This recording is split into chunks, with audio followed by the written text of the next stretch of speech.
समय हम नालंदा विश्वविद्यालय में हैं और धन्यवाद है संजय पटेल जी का, जिन्होंने ऐसी दिव्य भूमि का जो है दर्शन करवाए।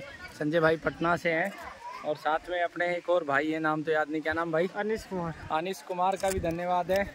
ऐसी दिव्य भूमि का दर्शन करवाए और आप देख सकते हो हमारा इतिहास कितना विस्तृत, कितना विकसित, कितना संस्कारी इतिहास हमारा रहा है कि आज से 2000 वर्ष पहले 400 ईस्वी में एक विश्वविद्यालय बना, जिसे भारत ही नहीं समूचे विश्व के विद्यार्थी पढ़ने के लिए आते थे और जिसकी दीवारें, इंफ्रास्ट्रक्चर आज भी इतना मजबूत है कि आधुनिक समय में जो निर्माण होता है उससे कहीं अच्छा। और ये देखिए 200-200 साल पुराने यहाँ बरगद के पेड़ खड़े हैं और ये जिसे जो इस पूरे विश्वविद्यालय को अलाउद्दीन खिलजी के द्वारा नष्ट कर दिया गया, जो ज्ञान का मंदिर पूरे विश्व को अपने ज्ञान के माध्यम से मार्गदर्शन देता था, पूरे विश्व को जो है लाभ पहुंचाता था।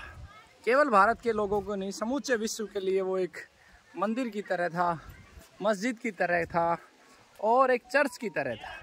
ज्ञान का संबंध किसी पंथ से नहीं होता, ज्ञान का संबंध जीवन से होता है। जितना ज्ञान आप अर्जित करते हो इतना जीवन में आप आगे जाते हो। और ऐसे दुष्ट अलाउद्दीन खिलजी के नाम से, बख्तियार खिलजी के नाम से इस राष्ट्र में रेलवे स्टेशन है। इससे बड़ी गुलामी की व्यवस्था कल्पना नहीं कर सकते। जिस व्यक्ति ने पूरे विश्व को जला डाला, नालंदा विश्वविद्यालय को जलाना एक तरीके से पूरे विश्व के ज्ञान को जला देना है।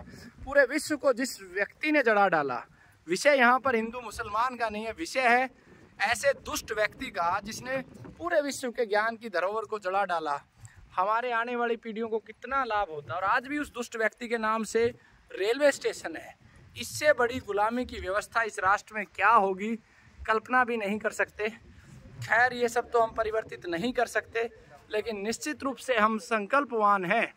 इसी पावन भूमि के आसपास अमर बलिदानी भाई राजीव दीक्षित जी की प्रेरणा से और बाबा जयराम दास जी के आशीर्वाद से यहाँ पर एक दिव्य भव्य और आने वाली पीढ़ियों के लिए ज्ञान का एक ऐसा स्रोत, जो चिकित्सा क्षेत्र हो, तकनीक क्षेत्र हो, उसका एक प्रकल्प जरूर खड़ा करने का प्रयास करेंगे। तो आप सब एक बार अपने बच्चों को जरूर यहाँ पर लेके आएं। बच्चों को ये भी दिखाएं कि हमारे पूर्वज कितने आधुनिक थे, हमारे पूर्वज कितने विकसित थे और उनके द्वारा एक एक चीज़ जो बनाई गई है वो कितनी वैज्ञानिक थी। आज भी इन दीवारों पे आज देखोगे ईंटों का जो निर्माण किया जाता है, 10 से 5 साल में ईंटें डिजोल होनी शुरू हो जाती है, लिपाइयाँ खराब हो जाती हैं, बिल्डिंग की लाइफ नहीं बची है 50 साल 60 साल। और एक तरफ ये 2000 वर्ष पुराना ये दिव्य विश्वविद्यालय भारत की संस्कृति को पिरोए हुए। लेकिन इससे सीखने का एक ही विषय है कि हमें उन खिलजी प्रवृत्ति के लोगों को आज के समय में कैसे रोकना है। जनसंख्या नियंत्रण कानून बहुत ही ज़रूरी है और वो भी एक डाइवर्जेबल, मतलब अगर आपको जिनके पूर्वजों ने 8-8, 10-10 संतानें पैदा करी, जो पहले से 6 भाई हैं, वो केवल एक संतान को जन्म दें। और जिनके पहले से, जैसे जैन हैं, बुद्ध हैं, उनके पहले से 1 या 2 संतान हैं, उनको ज़्यादा बच्चे पैदा करने की अनुमति मिले। और जब भी संतान 1 से अतिरिक्त पैदा हो तो उसका स्पेशल अप्रूवल हो, अन्यथा उसको संतान पैदा करने की अनुमति ना, उठा के जेल में डाल दिया जाए। ऐसा सख्त जनसंख्या नियंत्रण कानून अगर बचेगा, बनेगा, तो ही ये राष्ट्र बचेगा। अन्यथा जितनी तेज़ी से जनसंख्या बढ़ रही है, या तो हम कैंसर की गिरफ्त में जाएंगे या बीमारियों की गिरफ्त में जाएंगे। हमें पक्षियों के लिए भी जगह छोड़नी है, वनस्पतियों के लिए भी जगह छोड़नी है। इस प्रकृति का संतुलन अत्यधिक अनिवार्य है। और दूसरी तरफ इस राष्ट्र में कानूनों के नाम पे मजाक ही मजाक है। पूरे विश्व में कानून एक है, भारत ही एक ऐसा देश है जहाँ पर मैरिज एक्ट के नाम पर भी हिंदुओं को 1 शादी, मुसलमानों को 4 शादी, ईसाइयों को, यहूदियों को पूरी आज़ादी।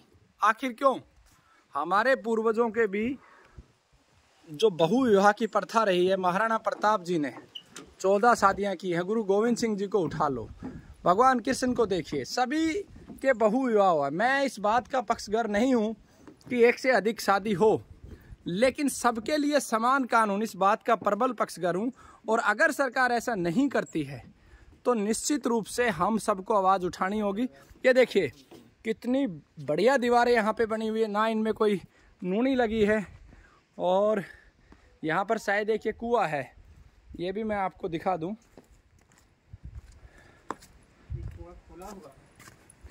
और काफ़ी गहराई है कुएं की, हालांकि ज़्यादा नहीं है, यानी कि उस समय पे यहाँ पर जो वाटर का लेवल रहा होगा वो लगभग 40-50 फीट के आसपास रहा होगा, क्योंकि इसकी गहराई 40 फीट के आसपास है। क्यों संजय जी? हाँ।